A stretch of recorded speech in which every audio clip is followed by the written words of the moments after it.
You're in a group and suddenly you can't speak. Your mouth won't open even though you want to talk. It feels like someone hit the mute button inside you. You're not shy and you're not antisocial.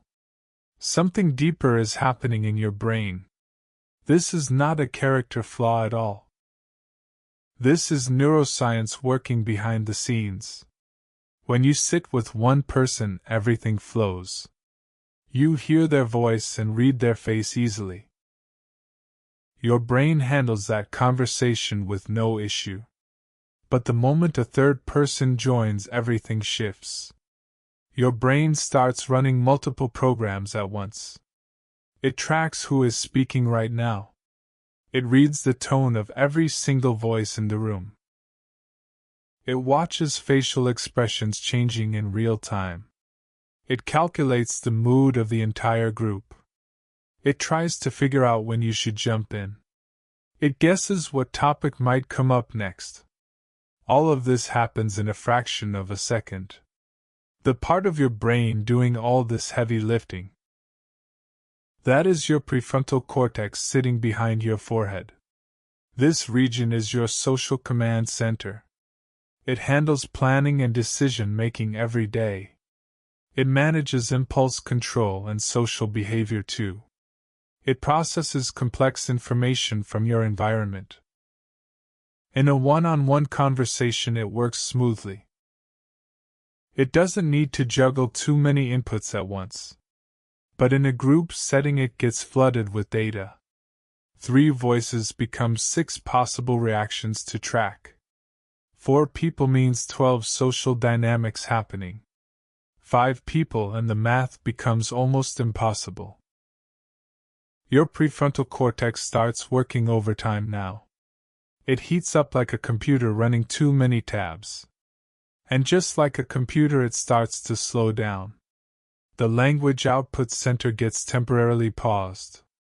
Your brain decides that processing comes before speaking. It prioritizes understanding over expressing yourself. So you go quiet not because you chose silence. You go quiet because your brain chose survival mode. This is a real neurological response to overstimulation. Researchers have studied this pattern for decades now. Group conversations require exponentially more brain power. Every additional person multiplies the cognitive load. Your brain isn't broken when this happens to you. It's actually working harder than everyone else's brain.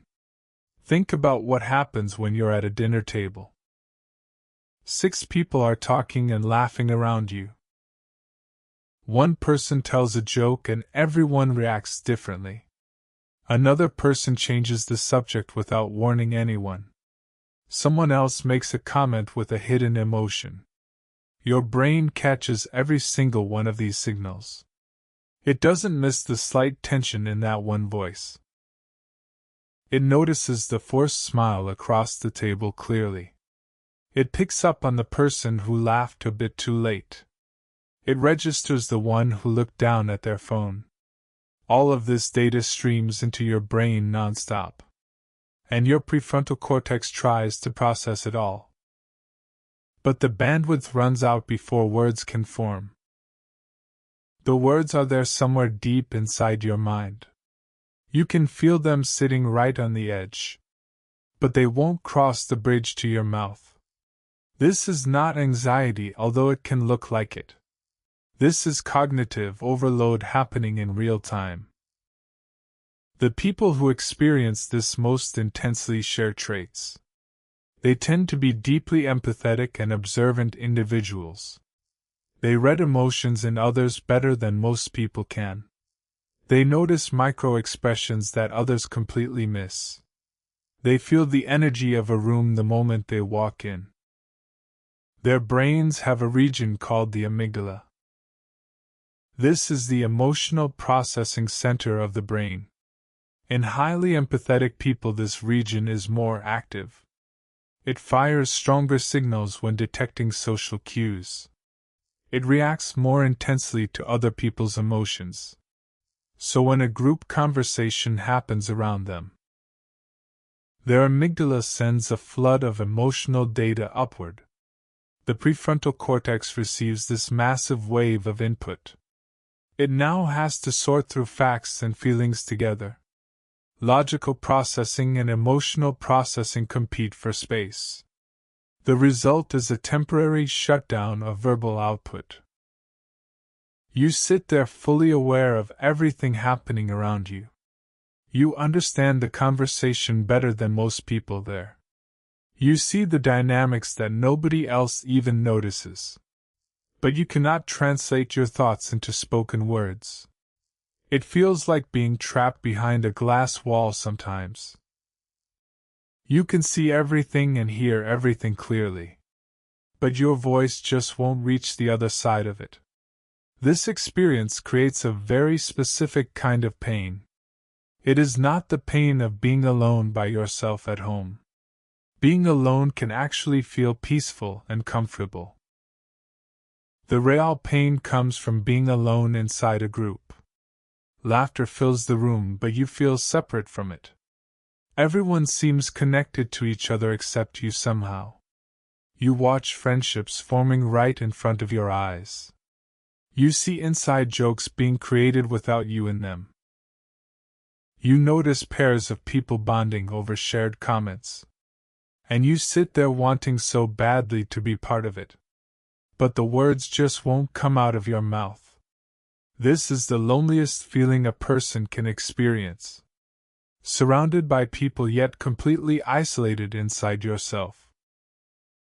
The noise around you only makes the silence louder. Every laugh you don't join makes you feel more invisible. Every story you don't tell pushes you further away. You start to wonder if anyone even notices you there. You question whether your presence matters to the group. You tell yourself maybe you're just not good at this. Maybe you're not meant for group conversations ever. Maybe something is fundamentally wrong with who you are. But none of that is true at all. Let me tell you why. Your silence in groups is evidence of something powerful. It shows that your brain processes people deeply and carefully. It means you don't treat conversations as background noise. You give every word and every person real attention and care. You listen with your entire being, not just your ears. Most people in group conversations only half listen to others. They wait for their turn to speak about themselves again. They think about what they'll say while someone else talks. They miss the subtle emotions hiding beneath the surface. But you catch everything because your brain won't let you miss it. You hear the sadness hiding behind someone's cheerful tone. You notice when someone feels left out of the conversation too. You sense when someone is uncomfortable but pretending to be fine. You feel the shift in energy when a topic becomes sensitive. This level of awareness is rare and genuinely valuable. It makes you the kind of person others trust instinctively. People feel safe around you without knowing exactly why. It's because you actually hear them when they speak to you. You validate their existence just by paying full attention. In a world full of people waiting to talk about themselves, you are someone who genuinely listens to understand others. That is not a weakness no matter what anyone tells you. That is a strength that most people will never develop fully. Now think about what happens in a one-on-one setting. When it's just you and one other person, everything changes. Suddenly the words flow out of you like water from a tap. You share thoughts you didn't even know you were holding. You ask questions that make the other person feel truly seen. You create a space where deep conversation happens naturally. The other person walks away feeling genuinely understood. They think about that conversation for days afterwards sometimes. They tell other people about how easy it was to talk to you. They come back to you when they need someone who really listens. This is your superpower hiding in plain sight right now. One-on-one, you are one of the best communicators alive. You create connections that most people only dream about having. You make others feel valued and heard and important to someone. Your conversations have depth that group chats never reach. You discuss feelings and dreams and fears and real life honestly. You don't do small talk because your brain craves substance. You don't do surface level because you live in the deep end. This is exactly why group conversations feel so frustrating. Groups tend to stay on the surface of every topic discussed. They jump from subject to subject without going deeper anywhere. They reward the loudest voice, not the most thoughtful one. They move too fast for someone who processes things deeply. The group rewards speed, but your brain rewards accuracy instead. The group values volume, but your brain values meaning above all. There is a fundamental mismatch between group dynamics and you. But the mismatch is not your fault, and never was your fault. The group setting simply isn't designed for deep processors. It's designed for quick exchanges and surface-level interaction.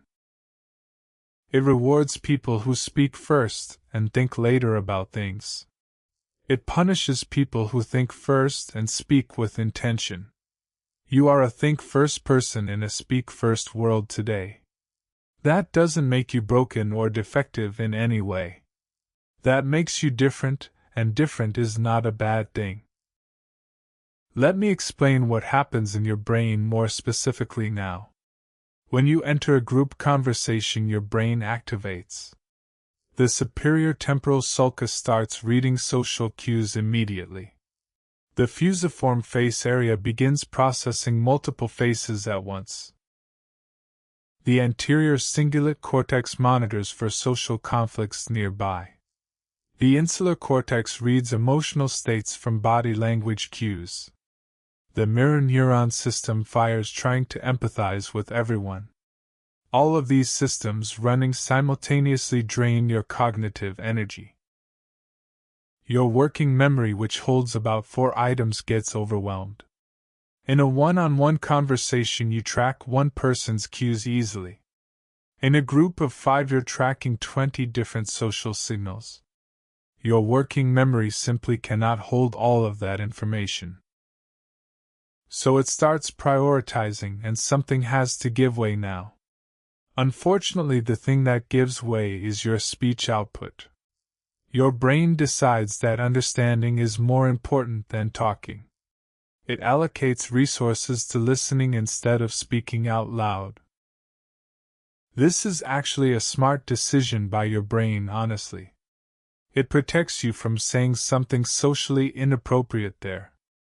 It prevents you from interrupting someone at the wrong moment. It stops you from misreading the room and making a mistake. Your brain is protecting you even though it doesn't feel like it. The silence feels like failure, but it's actually self-preservation.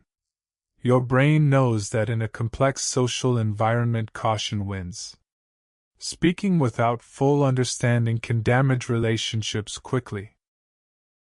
So your brain chooses the safer path of silence and observation. This is sophisticated social processing, not social incompetence at all.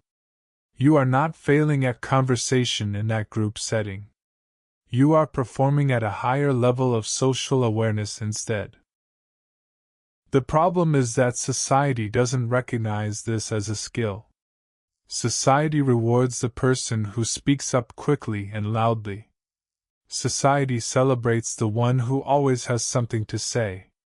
Society labels quiet people as shy or awkward or antisocial. But society is wrong about quiet people in group settings. The quiet ones are often the most emotionally intelligent there. They understand group dynamics better than the talkers ever will. They see patterns in social behavior others completely overlook daily. They know who likes whom and who is pretending to be friendly. They sense tension before it becomes an actual visible conflict. They notice when someone needs help but is too proud to ask. All of this knowledge sits inside the quiet person's mind. It just doesn't come out as spoken words during group time. But it comes out later in one-on-one conversations beautifully. It comes out in thoughtful text messages sent at the right time. It comes out in small gestures that show someone was truly heard. It comes out in the way they remember details nobody else caught. If you are this type of person, I want you to hear something. You do not need to force yourself to be louder in groups ever. You do not need to pretend to be someone you are not today. You do not need to rehearse lines before social gatherings happen. You do not need to feel guilty for being quiet around others now. Your silence is not a burden on the people around you at all. Your silence is a gift that most people don't understand yet. It means you are taking everyone in that room seriously enough. It means you respect the conversation too much to add noise. It means your brain is working at full capacity for others there. The next time you find yourself quiet in a group, remember this. You are not broken, and you never were broken in any way. Your brain is simply built for depth over speed in social life. You process people with care instead of processing them quickly. You choose quality of connection over quantity of words spoken. You value understanding over being understood by everyone around you. That is something to be proud of, not something to fix ever. The world needs more people who listen the way that you do now. The world needs more people who notice what others overlook daily. The world needs more people who care enough to truly pay attention. You are one of those people, and that matters more than you know. So the next time laughter fills a room and you sit in silence, remember that your quiet presence is not empty or meaningless. It is full of awareness and empathy and deep processing power. It is full of care for every single person sitting near you there. It is the mark of someone whose brain treats people as important. And that is never something you should feel ashamed about today. Are you someone who goes quiet in group settings too? Share your experience, because it might help someone feel less alone.